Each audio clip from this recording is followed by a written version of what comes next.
Mine is on. Hello? Okay, perfect. So, Manisha, great to have you here. Thanks for coming.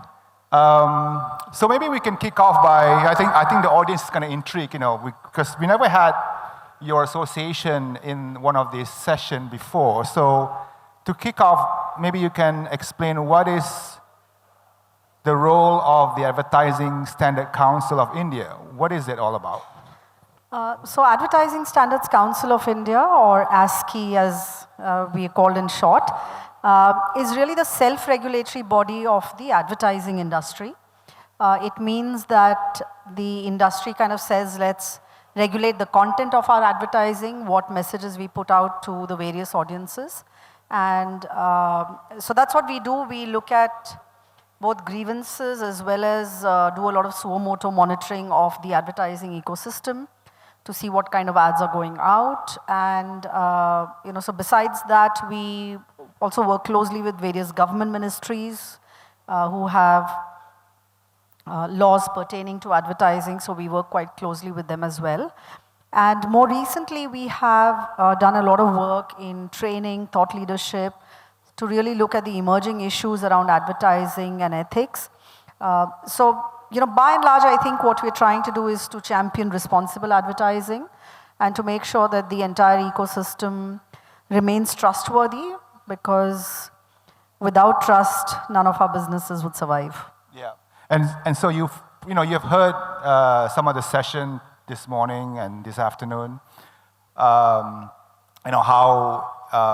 privacy and consent, and of course, with messaging and RCS, this is what we call rich channel and communication, allow more content, including advertising. So I think it does impact, the telecom and the mobile ecosystem as we see it.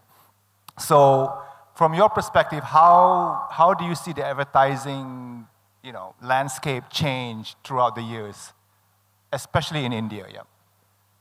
Yeah, so I think, of course, the biggest shift has been the digital, obviously for the last 10 years, digital has been growing, and this year it's close to about 65% of ad revenues. In India, what we see is that everything grows together. It's just that digital is growing much, much faster. So even television actually has recorded growth in India, but its contribution to the overall advertising ecosystem is lesser. Now with digital, there are some unique challenges. In fact, many of them, starting from personalization. If I see an ad, it may not be the same ad as you see. So when we as regulators are scanning the environment, we may come across an ad and pick it up, but that may or may not be the ad that some consumers saw. They may have seen a different version of it. That's one. So, how do you kind of, how does a consumer who has seen a personalized ad complain about it if they feel something is wrong? How do they trace back that ad? So those become some of the challenges. The other challenges are really around the sheer quantity of ads that are out there, the sheer volume of ads, because thanks to digital and the easy access to social media, everyone from a home business to a large organization is churning out several ads every day. Otherwise, earlier campaigns were made once or twice a year, and now it's there. So to us, those are some of the biggest challenges, which are in terms of the sheer volume of advertising that one has to deal with. So I want to touch a bit on the familiar world of messaging that we are familiar with, and maybe get your thoughts around that. So India is now one of the world's most advanced conversational commerce market. So what governance gap worry you most as more consumer journeys shift into messaging channel, like WhatsApp, text messaging? Yeah. Yeah, so I think again, something like this is evolving at a pace which is actually quite difficult to regulate. The thing is that advertising online is so ephemeral that, how do you kind of catch it? How do you keep pace with the formats that are developing? is all becoming a big challenge for, certainly for regulators, but also for the ecosystem itself, because the moment you have many, many fragmented players, where does that responsibility lie? With digital, the other challenge that happens is, earlier you could always say that, if a particular ad was a problem, it was the advertiser who was responsible for it. But now, is it the advertiser, is it the content creator or the influencer, is it the platform that has, where the whole experience of advertising may be different from the content of advertising? Is it someone who has developed your UI UX interface, because that impacts the message that goes out and how it gets experienced? So these are some of the complexities in terms of, it really demands that the entire ecosystem comes together and discusses and fights this issue of trust together, because it's no longer enough for only one entity or one part of the ecosystem to be responsible. It really needs a collective. So to that point, you mentioned about us working together. So so how can, and I'm sure you have brands today working with ASCI or even other platform providers, maybe even CPaaS or messaging providers. Google, for example, one of your association member. So how do they work with you guys to ensure, I guess now with AI generation, even the non-AI generation, even AI generation, messages remain compliant, inclusive, and trustworthy? Yeah. Or are we still not there yet? Obviously, yeah. I think it's a moving target, and so it's very difficult to say, are we there yet, with anything to do with digital advertising. And yes, so I think the big platforms are definitely going to play a larger and larger role. I think they see the value in creating a trustworthy online space. I think if the online space does not remain trustworthy, I think it's a loss for the advertiser, for the ecosystem. If consumers have to become very wary of being on the online space, then that kind of is not a great space to freely browse their, versus be kind of cautious about them. And I think that's really the interplay where there is a lot of freedom, there is a lot of opportunity, but at the same time, enough guardrails. And like I said earlier, I think the guardrails also need to be built together. We are not intending, or I don't think it's anyone's intention, for consumers and advertisers and enterprise not to enjoy the opportunities that the digital world offers. But in order to make that a sustainable, kind of opportunity or advantage, the fact is that it must be trustworthy. It must be something that consumers, regulators, and all other stakeholders believe that this is something that should run relatively free rather than have too much regulation around it. So getting into a bit more specific on, I guess, maybe regulatory or even standards. We talk about chatbots, agentic AI, things that are exciting to talk about, and conversational content.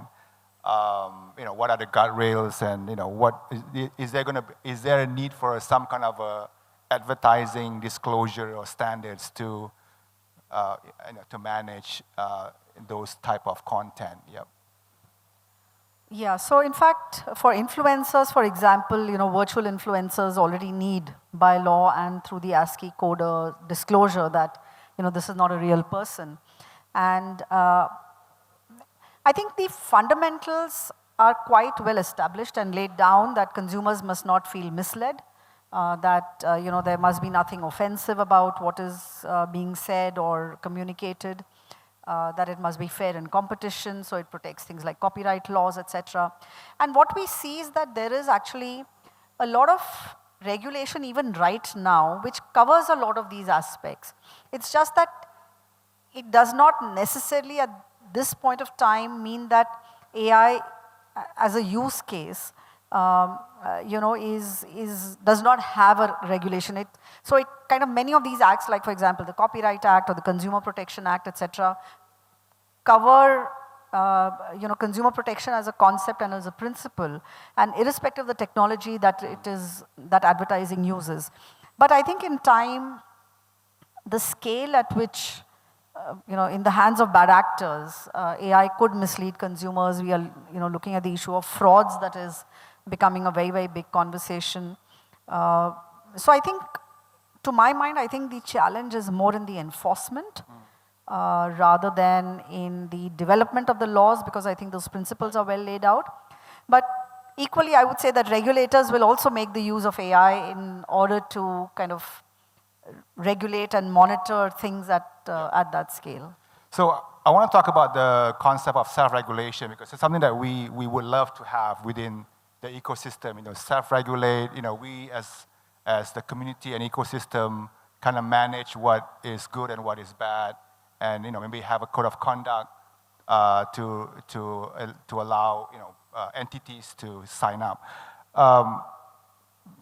Your thoughts on brand compliance, self-regulation, and maybe just a two-part question. One is also one is that. The other part is what are your association doing in terms of what are your responsibility?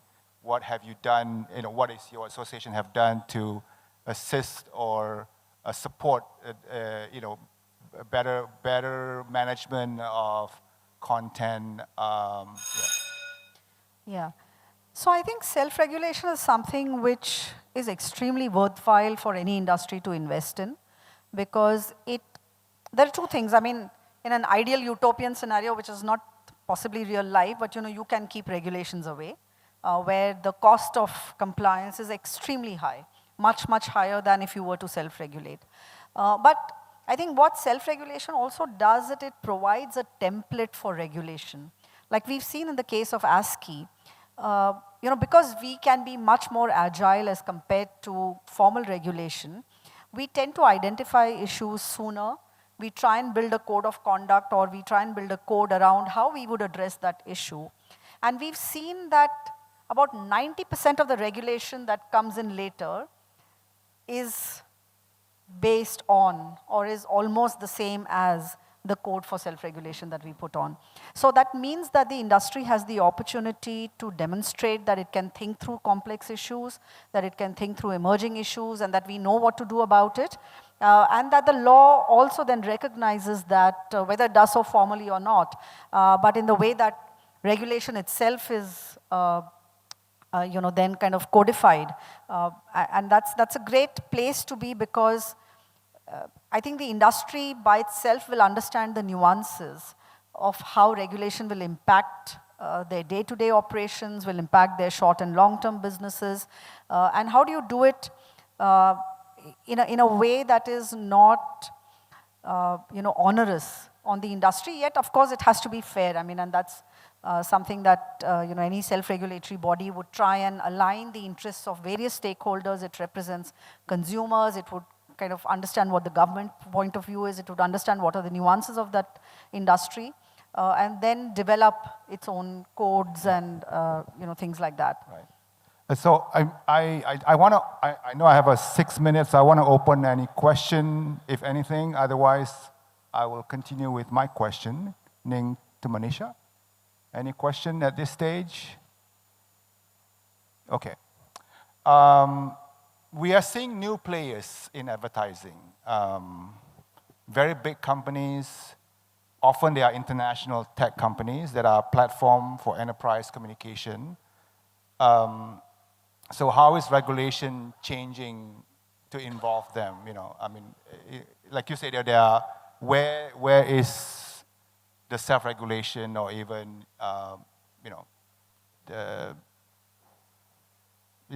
where does the responsibility lies, basically? Yeah, so I think self-regulation works well when there is a good industry buy-in, right? So the large organizations are certainly very important, and many of them are also leaders in their own right, well accepted by industry and the government also as leaders. So I think their involvement in self-regulation is extremely critical. But of course, that's not enough. That you need a lot of organizations, and you need to be able to represent I would say at least from a weighted average point of view, about 60-70% of the industry for it to be meaningful self-regulation. Now, one of the interesting things we've seen is that in advertising, and particularly consumer advertising, it's become so fragmented that there are probably 1 million advertisers in the country now. And we have, let's say, 400 members. But I think the beauty is that because the self-regulation system is well recognized and accepted, even when we take up cases that involve organizations that are not members of ASCI, we have a really high rate of voluntary compliance. So it kind of becomes a positive spiral where people are, even though, like I said, the smaller players may not be formally engaged with self-regulation, they do understand the impact of it. And if there is a particular case that involves them, they are willing to engage with it. So I think it's important to have the big guys, but it's also important to have a larger industry footprint. So I want to take it home to many of the MEF community here. I mean, these are operators, mobile operators, CPaaS, messaging companies, identity providers. I think if you had one, action or takeaway for them, what should they prioritize in 2026 now to build a trusted engagement model? Because we talk about trust, we talk about that's a theme that common throughout our ecosystem: trust, engagement, conversation. How do we build? How do we accomplish that? Yeah. From your vantage point.